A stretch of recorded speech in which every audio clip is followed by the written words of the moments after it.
आगामी मूल नगर परिषद निवडणुकीत भाजप आणि काँग्रेस या दोन्ही प्रमुख पक्षांनी आपापल्या धोरणांवर, अपूर्ण विकास कामांवर आणि भविष्यातील नियोजनावर भर देत जोरदार प्रचाराला सुरुवात केली आहे। दोन्ही पक्षांचे शहर अध्यक्ष नागरिकांसमोर विविध मुद्दे मांडत असल्याने निवडणूक चुरशीची होण्याचे संकेत मिळतात। भारतीय जनता पक्षाच्या वतीने शहर अध्यक्ष प्रवीण मोहुर्ले यांनी शहरातील विकास कामांचा आढावा घेत भाजपा सत्तेत आल्यास जल व्यवस्था, स्वच्छता, रस्ते दुरुस्ती, स्मार्ट शहराच्या धर्तीवर सार्वजनिक सुविधा उभारणे आणि नागरिकांसाठी डिजिटल सेवा उपलब्ध करून देण्याचे आश्वासन दिले। त्यांनी काँग्रेसच्या कार्यकाळात निशाणा साधत मागील 5 वर्षात अनेक महत्त्वाची कामे रखडल्याचा आरोप केलाय।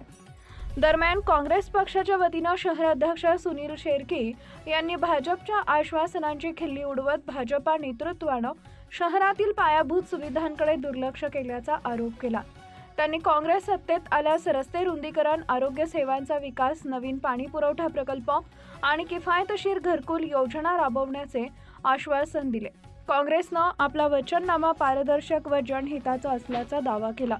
उमेदवारांचे दौरे, पक्षांचे घोषणापत्र, स्थानिक पातळीवरील तक्रारी आणि नागरिकांच्या अपेक्षा यामुळे प्रभागनिहाय चर्चांना वेग आलाय। दोन्ही पक्षांच्या शहर अध्यक्षांनी मांडलेल्या मुद्द्यांमुळे वातावरण तापले असून मतदार कोणाला पसंती देतात याकडे आता संपूर्ण शहराचं लक्ष लागलं आहे।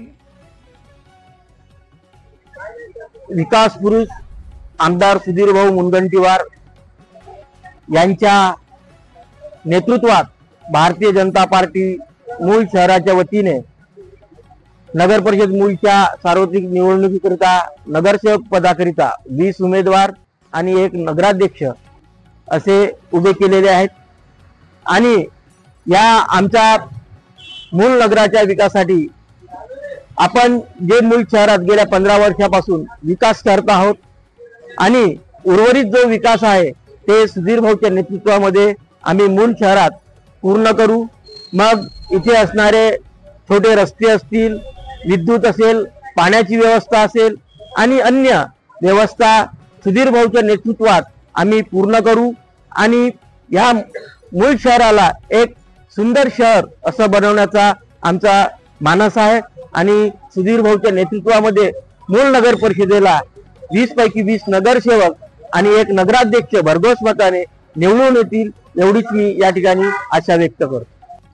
येत्या 2 डिसेंबरला होऊ घातलेल्या मूल नगर परिषदची निवडणूक ही महाराष्ट्र प्रदेश काँग्रेस कमिटीचे महासचिव तथा काँग्रेसचे ज्येष्ठ नेते आदरणीय संतोषजी रावत साहेब यांच्या नेतृत्वात व मार्गदर्शनात लढल्या जात आहे।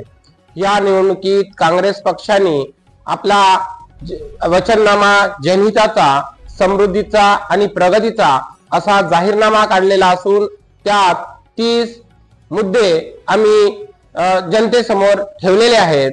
त्यामध्ये जलशुद्धीकरण असेल, पाण्याची व्यवस्था असतील, नगर विकास आघाडीतील नगरातील नालींचे काम असतील, इतर सर्व समस्या असतील, या संदर्भामध्ये काँग्रेस पक्षाने आपापल्या नगरसेवकांना, उमेदवारांना तशा सूचना दिलेल्या आहेत आणि तो जाहीरनाम्यामध्ये, वचननाम्यामध्ये ज्या गोष्टी दिलेल्या आहेत त्याची परिपूर्तता आम्ही जर सत्तेमध्ये जर आलो तर निश्चितच पूर्ण करू असा वचन ठेवलेला आहे।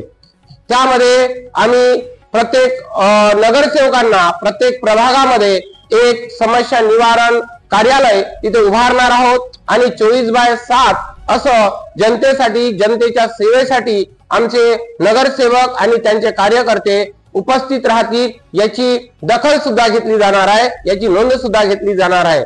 मूल नगरामध्ये असलेल्या विविध समस्या, मग ते अंत्यसंस्कारासाठी लागणाऱ्या काड्या असोत, स्वर्गरथ असो की शवपेटी असो, हे नगर परिषदेच्या मार्फतीने मोफत कसं त्या गरजूपर्यंत जाईल या दृष्टीने मूल काँग्रेस कमिटी निश्चितच प्रयत्न करणार आहे। मी सर्वांना आश्वासित करू इच्छितो, जर काँग्रेस पक्षाची नगर परिषदेमध्ये सत्ता जर आली तर आमचे सर्व नगरसेवक स्वच्छ आणि पारदर्शक प्रशासन करण्यास सर्व प्रशासनाला हतबल करतील अशी मी ग्वाही देतो। Subscribe now and press the bell icon. Never miss an update.